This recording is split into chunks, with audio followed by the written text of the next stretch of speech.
Bonjour à tous, ici Ben Garneau, donc je continue où j'étais rendu.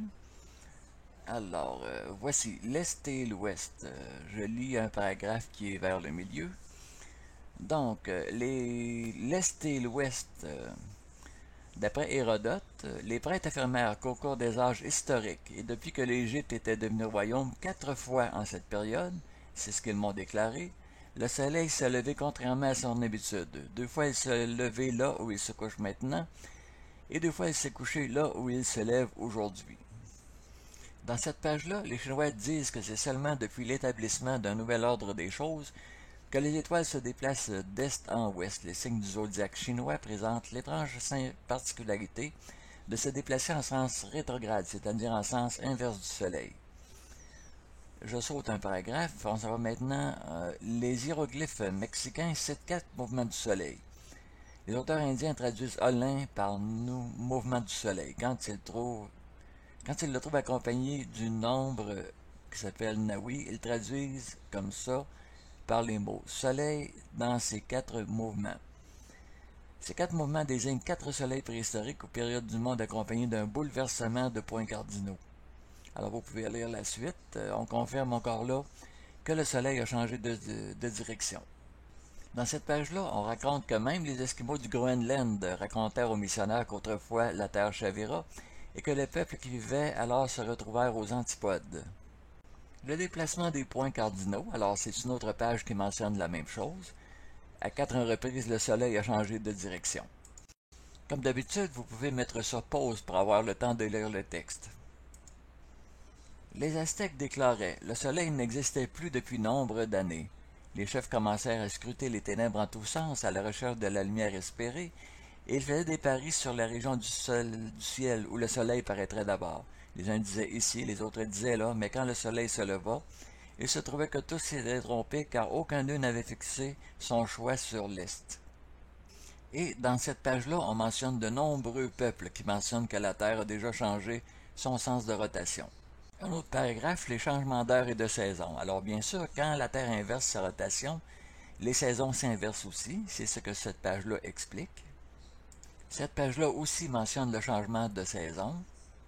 Alors dans cette page-là, il y a quelques peuples qui mentionnent que pendant une certaine période de temps, il n'y avait aucune différence entre le jour et la nuit, c'était toujours l'obscurité totale. Une autre page qui mentionne que pendant longtemps, l'obscurité a régné sur toute la Terre au complet, puis à un moment donné, il y a un étrange parfum qui a rempli l'atmosphère. L'ambroisie. Alors ce texte-là mentionne l'arrivée de la manne sur la Terre. Alors Emmanuel Velikovsky raconte comment la manne a pu se créer dans l'atmosphère à l'aide de carbone et d'hydrogène, et pourquoi ça tombait du ciel. Alors, en plus de la Bible qui mentionne la manne, on sait maintenant que la tradition islandaise raconte la même chose. Les Maoris en Nouvelle-Zélande racontent la même chose, alors il est tombé une nourriture du ciel. Alors, une autre page, ici, le dernier paragraphe est intéressant. Les Grecs appelaient ambroisie ce pain céleste. Les poètes grecs le décrivaient dans les mêmes termes que la manne. Elle avait le goût du miel et elle était parfumée. Alors encore là, vous pouvez mettre sur pause pour lire le texte au complet. Une autre page intéressante, les Maoris dans le Pacifique, les Juifs à la frontière de l'Asie et de l'Afrique, les Hindous, les Finnois, les Islandais, tous décrivent la manne qui est tombée dans le désert. Donc c'était pas seulement que dans le désert, c'était sur toute la planète au complet. Les fleuves de lait et de miel. Cette rosée solide se répandit en quantité énorme. L'Alada affirme que la quantité qui tombait chaque jour eût été suffisante pour nourrir les hommes pendant 2000 ans. Tous les peuples d'Orient et d'Occident constatèrent le phénomène. Quelques heures après l'aube, la chaleur accumulée sous le voile des nuages liquéfiait les partiels solides et les volatilisait. Le sol absorbait une partie de cette masse liquide comme il absorbe la rosée. Cette rosée tomba également sur l'eau et les fleuves prirent une apparence laiteuse. Alors, dans cette page-là, on donne encore plus d'informations. Une autre page, les pierres suspendues dans l'air. Alors, je vais lire le deuxième paragraphe. Le langage du Talmud et du Midrash suggère que c'est la même comète qui, après quelques 50 années, réapparut. Elle frôla encore la Terre. Cette fois-ci, elle ne produisit pas une inversion d'épaule, mais altéra l'inclinaison de l'axe terrestre pendant très longtemps. Le monde fut à nouveau, selon les termes des rabbins, dévasté par le tourbillon, et tous les royaumes vacillèrent. Alors, dans la page suivante, je lis le dernier paragraphe. L'inclinaison de la L'inclinaison de l'axe terrestre fut modifiée, les latitudes le furent donc aussi, et Ovide termine ainsi la description du cataclysme mondial qui symbolise l'histoire de Phaédon. Secouant toute chose et de ces grands tremblements, la terre s'enfonçant un peu plus bas que sa place accoutumée. Un peu plus loin, Velikovski mentionne aussi l'Atlantide. Et dans cette page-là, la tradition grecque mentionne deux grands déluges qui se sont produits à une époque assez reculée. Dans cette page-là, on mentionne que, entre autres, les Mexicains ont constaté qu'il y a eu des grands bouleversements terrestres distancés de seulement 52 années. Alors, je vais lire seulement que le début du dernier paragraphe. Or, il existe un fait remarquable. Les indigènes du Mexique précolombien redoutaient le déchaînement d'un nouveau cataclysme à la fin de chaque période de 52 années, et ils se rassemblaient pour attendre l'événement. Et à cette époque-là, c'est Vénus qui était au centre de leurs préoccupations. Alors, dans la page suivante, il paraît évident que les anciens Mexicains établissaient une relation directe entre Vénus et cette période de 52 ans, considérée comme l'intervalle séparant deux cataclysmes. Les Aztèques, comme les Mayas, observaient cette période de Vénus. La vieille coutume mexicaine d'offrir des sacrifices à l'étoile du matin se retrouve chez les Skidis Pawnees du Nebraska, qui faisaient des sacrifices humains les années où l'étoile du matin paraissait particulièrement brillante, et les années où une comète était visible dans le ciel. Quel rôle a pu jouer Vénus dans les cataclysmes qui menèrent le monde à deux doigts de la ruine? Voilà une question qui, à coup sûr, nous entraînera loin. La naissance de Vénus. Une planète tourne sur elle-même et gravite autour d'un corps plus gros qu'elle, le Soleil, sur une orbite presque circulaire. Elle entre en contact avec un autre corps, une comète, dont l'ellipse est allongée. Donc la planète échappe à son axe, abandonne son orbite, erre au hasard et finit par se libérer de l'étreinte de la comète. Le corps à ellipse, la comète, subit des perturbations analogues. Il dérive de sa trajectoire et tend à suivre une nouvelle orbite. Sa longue queue de substances gazeuses et de corps solides est arrachée par le Soleil ou par la planète. Parfois elle se détache et elle tourne, comète de moindre importance, sur une nouvelle ellipse. Une partie de la queue est retenue par la comète primitive dans sa nouvelle orbite. Or, les anciens textes mexicains rapportent la succession exacte de ces événements naturels. Nous étions à la page 88, maintenant allons à la page 89. Donc, une grande étoile. L'étoile garda le nom de Quetzalcoatl, quelque chose comme ça. Bon, cette grande étoile brillante apparut pour la première fois à l'est. Ici, on parle bien de la planète Vénus. Nous voici sur la page suivante. Je vais lire le paragraphe du milieu. Après les événements dramatiques du temps de l'Exode, la Terre, pendant des décades, fut ensevelie sous d'épais nuages. Il était donc impossible d'observer les étoiles. Après la seconde rencontre, on vit au firmament un astre inconnu, et c'était Vénus, l'astre splendide, le dernier-né de la famille solaire. Ceci se passait au temps de Josué. Et plus bas dans la page, les récits des Grecs semblent confirmer le tout. Les sources hébraïques gardent-elles le silence sur la naissance d'une nouvelle étoile à l'époque de Josué? Non point, parce qu'il est écrit dans une chronique samaritaine qu'au cours de l'invasion de la Palestine par les Israélites, sous la conduite de Josué, une étoile nouvelle naquit à l'est. Une étoile se leva à l'est contre laquelle toute magie est vaine.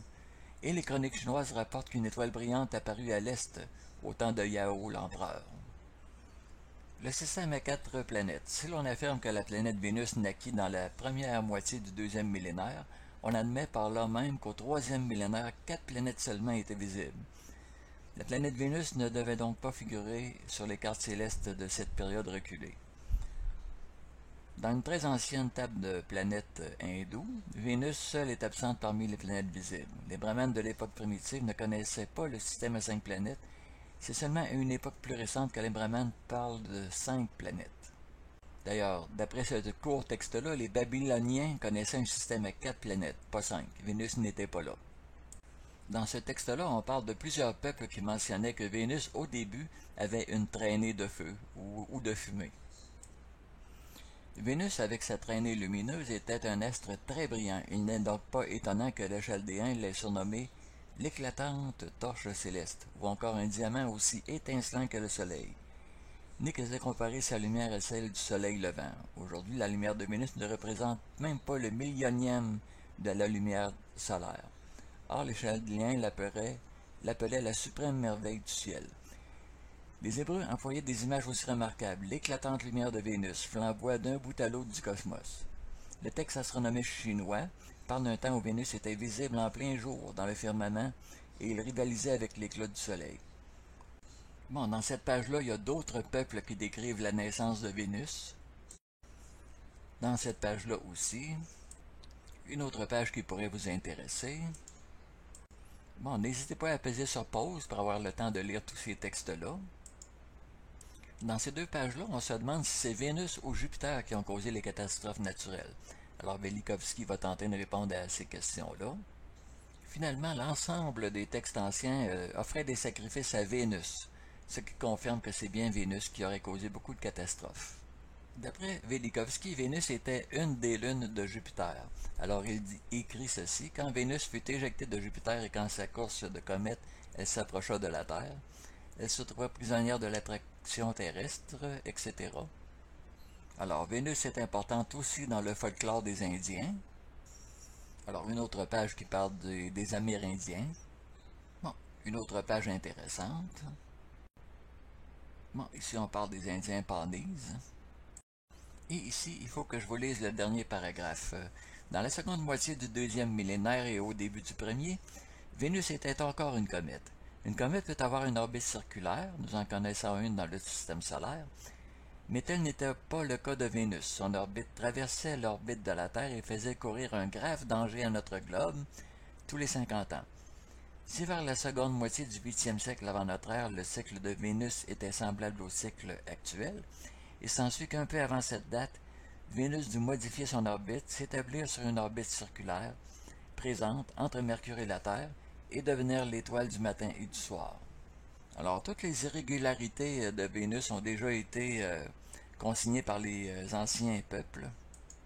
Et comme on le mentionne 2 pages avant, Vénus devint l'étoile du matin et l'étoile du soir dans la seconde moitié du 8e siècle avant notre ère. Alors voilà comment Vénus s'est inscrite dans la mythologie et se fixa finalement sur son orbite stable. Et pendant tout ce temps-là, comment s'est comporté Mars? Alors c'est ce que nous allons étudier maintenant. Environ 750 années s'écoulèrent après le grand cataclysme contemporain de l'Exode, soit 700 ans après les perturbations cosmiques du temps de Josué. Au cours de ces 7 siècles, le monde redouta le retour du cataclysme à la fin de chaque période du jubilé. C'est alors qu'à partir du milieu du 8e siècle avant notre ère, de nouveaux bouleversements se produisirent à de brefs intervalles. Une autre page, alors je vais aller lire l'avant-dernier paragraphe. Amos fit cette prophétie. Le sol se soulèvera tout entier comme les flots, et il sera rejeté et englouti comme par l'inondation d'Égypte. Il arrivera en ce jour, dit le Seigneur Dieu, que je ferai coucher le soleil à midi, et que j'obscurcirai la terre en plein jour. Une autre page, selon une inscription détériorée qui date du règne d'Osarkon II de la dynastie libyenne en Égypte, le 12e jour du premier mois de la seconde saison de la 3e année. L'inondation envahit tout le pays. Le pays était en son pouvoir, comme la mer. Aucune digue ne résistait devant ses fureurs. Tous les peuples étaient comme des oiseaux, la tempête suspendue sur eux comme les cieux. Tous les temples de Thèbes étaient transformés en marécages. La date montre clairement qu'il ne s'agit pas d'une crue saisonnière du Nil. Cette date du calendrier attribuée au maximum d'intensité de l'inondation ne correspond pas du tout à la saison où il la place. Un peu avant la catastrophe, Amos prophétisa qu'aucun lieu ne fournirait de refuge, pas même le mont Carmel où abondent les grottes. S'ils montent au ciel, je les en ferai descendre. Un peu plus loin, avant-dernier paragraphe, on a dit que Amos fut persécuté et fut mis à mort, mais le cataclysme se produisit à son heure. Une autre page, l'année 747 avant Jésus-Christ. Si la commotion de l'époque d'Osias se manifesta sur le globe entier et fut provoquée par un agent extraterrestre, elle dut perturber la rotation de la Terre sur son axe et sa révolution sur son orbite. Cette perturbation eut rendu inutilisable le calendrier de l'époque, donc nécessité de refonte. Donc effectivement, en 747 avant Jésus-Christ, un nouveau calendrier fut introduit dans le Moyen-Orient. Une nouvelle page, deuxième paragraphe. Le cataclysme se produisit au jour des funérailles du roi Achaz. Il y eut une commotion, l'axe de la Terre fut dévié ou bascula, et le coucher du soleil fut en avance de plusieurs heures. Le Talmud et le Madrashim décrivent cette perturbation cosmique et les pères de l'Église y ont fait allusion. Les documents et les témoignages oraux de nombreux peuples l'évoquent aussi. Il semble qu'un corps céleste frôlant notre planète. Sa direction, semble-t-il, était la même que celle de la Terre, sur son côté obscur. Une autre page, on s'en va maintenant à l'époque de Sénèque. Alors il décrit le changement de position de chaque constellation. Bélier, Taureau, Gémeaux, Lion, Vierge, Balance, Scorpion, Capricorne. Le chariot, la grande ours. Et le chariot qui jamais ne s'était baigné dans la mer sera plongé sous les vagues qui engloutissent tout. Un commentateur s'étonna de cette description de la position de la grande ours. Il n'y avait aucune raison mythologique pour que le chariot, autrement dit la grande ours, ne se baignât pas dans l'océan. Mais Sénèque a précisément fait cette étrange déclaration. La grande ours, ou l'une de ses étoiles, ne s'est jamais couchée au-dessous de l'horizon, si bien que l'étoile polaire se trouvait parmi ces étoiles pendant l'époque qui s'acheva sous les tyrans d'Argos. D'une part, Sénèque déclare nettement que les pôles furent arrachés de leur place au cours de ce cataclysme. L'axe des pôles est maintenant orienté vers l'une des étoiles, l'étoile polaire, qui appartient à la petite ours. Bon, une autre page. C'est apparemment quelque phénomène cosmique qui provoqua la destruction brutale de l'armée assyrienne et perturba la rotation de la Terre. Des masses gazeuses, en pénétrant dans l'atmosphère, purent provoquer l'asphyxie et décimer tous les êtres vivants en certains lieux. Mais cette explication doit s'appuyer sur d'autres sources.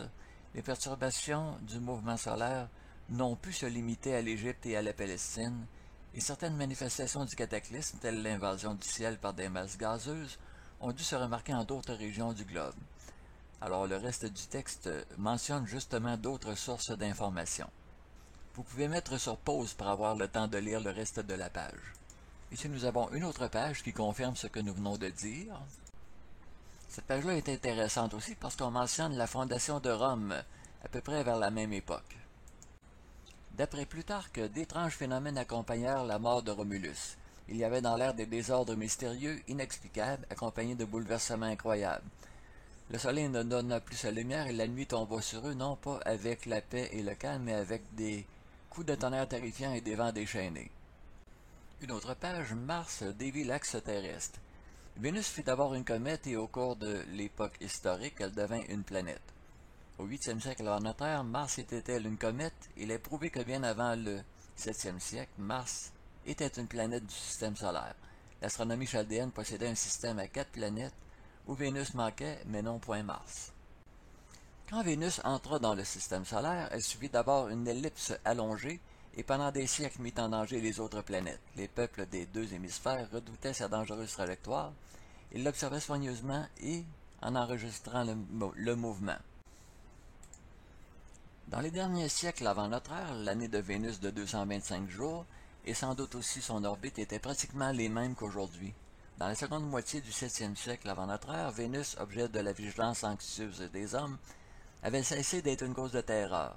Déjà sans doute était-elle établie sur l'orbite qu'elle suivait scrupuleusement depuis lors. Quelle fut la cause de la modification de son orbite? Cette question en appelle immédiatement une seconde. Mars ne suscitait aucune crainte chez les astrologues anciens, et au second millénaire, son nom était rarement cité. En Assyrie-Babylonie, la mention de Nergal est exceptionnelle sur les inscriptions antérieures au 9e siècle. Sur le plafond astronomique de Semut, Mars ne figure pas parmi les planètes et ne tient pas place notable dans la mythologie primitive des dieux planètes. Mais au 9e et au 8e siècle avant notre ère, cette situation changea du tout au tout. Mars devint la planète redoutée, et par suite Mars Nergal fut promu dieu de la guerre et de la tempête. Ceci nous amène une question: pourquoi Mars, jusqu'alors inoffensif, rapprocha-t-il soudain son orbite de la Terre? Je m'en vais lire les deux derniers paragraphes. La rencontre de Vénus et de Mars, si elle eut lieu, dut être visible de la Terre. Il n'est pas impossible que les deux planètes soient entrées en contact à plusieurs reprises, et chaque fois avec des effets différents. Si le contexte de Vénus et de Mars est un fait que les hommes peuvent observer, les traditions et les documents écrits doivent en témoigner. Alors j'insère ici quelques pages, vous pouvez mettre sur pause pour avoir le temps de lire. Pline a décrit de la façon très concrète une décharge interplanétaire. Le feu céleste jaillit de la planète comme craque et pétille les fragments d'une bûche enflammée. Si cette décharge tombe sur la Terre, elle s'accompagne d'un grand bouleversement de l'atmosphère, dû aux douleurs de l'enfantement, pourrait-on dire, de la planète en résine. Pline ajoute que la foudre de Mars tomba sur Bolsena, la ville la plus riche de Toscane, et la brûla complètement. Il dit tenir ses renseignements des textes toscans, qui ne sont autres que les livres étrusques. En rapprochant les données historiques d'Israël, les textes astronomiques chinois, les textes religieux latins, nous avons établi que la cause des cataclysmes du 8e et 7e siècle fut la planète Mars. Ici, si je lis les deux derniers paragraphes, les cartes de Senmout représentent le ciel égyptien à deux époques différentes. L'une dépeint le ciel avant l'inversion des pôles provoquée par le cataclysme qui mit fin au Moyen Empire. L'autre est une image du ciel égyptien au temps de Senmout. Les premières cartes a fort intrigué les archéologues parce que l'Est et l'Ouest y sont intervertis. Ils jugent en ces termes la seconde carte, où l'Est et l'Ouest occupent des places normales. On éprouve une certaine surprise à constater que les cartes célestes qui sont venues jusqu'à nous ne répondaient guère à une observation directe ou à des calculs faits au moment de l'érection du monument où elles figurent. Les astronomes modernes n'admettent pas, n'envisagent même pas la possibilité d'une interversion de l'Est et de l'Ouest, pas plus que le Nord et le Sud à une époque historique. Il n'y a aucune interprétation possible de la première carte. La seconde, avec les constellations déplacées, a suggéré à l'auteur du passage ci-dessus qu'elle figurait quelques traditions plus anciennes. Le seul changement admis par l'astronomie moderne provient de la précession des équinoxes, le lent mouvement de l'axe de la Terre qui décrit un cercle de 26 000 ans environ. La précession ne saurait, et de loin, expliquer la position des constellations sur la carte, si nous considérons la chronologie conventionnelle.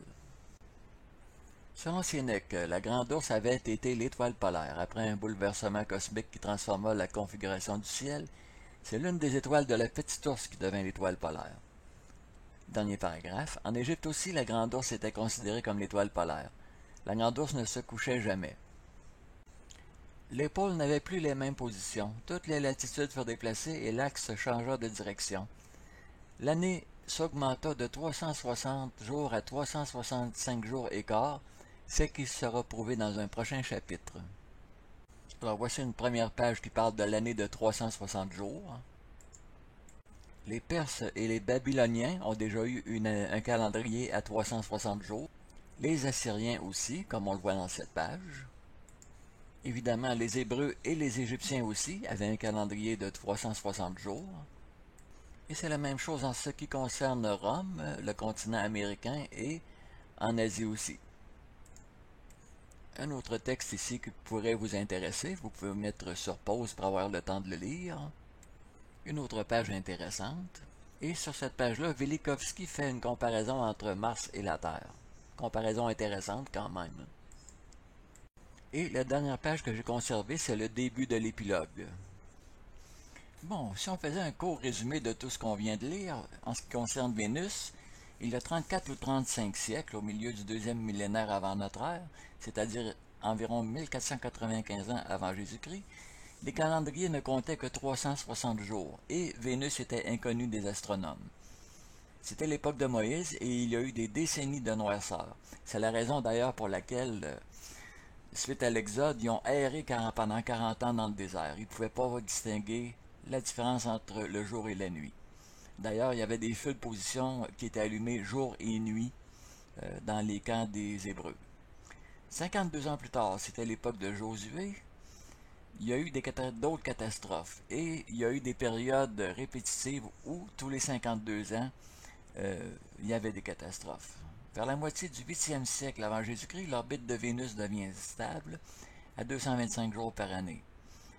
En ce qui concerne Mars, du 8e siècle au début du 7e siècle avant Jésus-Christ, c'était l'époque de Osias avec les prophéties d'Amos. 747 avant Jésus-Christ, on a eu un nouveau calendrier. Et à partir de l'année 687, les calendriers sont stables à 365 jours et quart par année. Pendant les 700 ans qui séparent le milieu du second millénaire avant notre ère et le 8e siècle, l'année a comporté 360 jours. et le mois presque exactement 30 jours, mais avant cette époque, les jours, les mois de l'année avaient une longueur différente. Alors voilà, pour beaucoup de gens, les théories d'Emmanuel Velikovsky n'ont aucun sens. Par contre, moi, comme bien d'autres personnes, je pense qu'Emmanuel Velikovsky a raison, et voici pourquoi. Prenons le cas de Vénus, par exemple. Que dit la science actuellement au sujet de Vénus? Bon, c'est la planète la plus chaude du système solaire, même si Mercure est plus proche. Il n'y a aucune goutte d'eau sur Vénus. C'est beaucoup trop chaud, plus de 450 degrés. Vénus laisse une traînée résiduelle, comme si c'était une ancienne comète. Que dit la science maintenant au sujet de Mars? Mars n'a pas toujours été une planète rouge. Ça a déjà été une planète bleue, avec des lacs, des rivières, des vastes océans, et même que l'eau dans ces océans-là était chaude. Alors pour toutes ces raisons-là, je pense que Emmanuel Velikovsky a vu juste. Et pourquoi j'ai appelé ça monde en collision de 2025 à 2035? Parce que ce qui est décrit dans le livre de l'Exode trouve un peu l'équivalent dans le livre de l'Apocalypse. Alors semble-t-il que le passé va rejoindre le futur, les mêmes catastrophes sont prophétisées pour plus tard. Et je pense que la période 2025 à 2035, c'est peut-être la période qui va être la plus problématique. Je peux me tromper, ça peut arriver un peu avant, un peu après. L'avenir le dira. Alors Ben Garneau, je vous remercie d'avoir écouté la vidéo et je vous dis à la prochaine.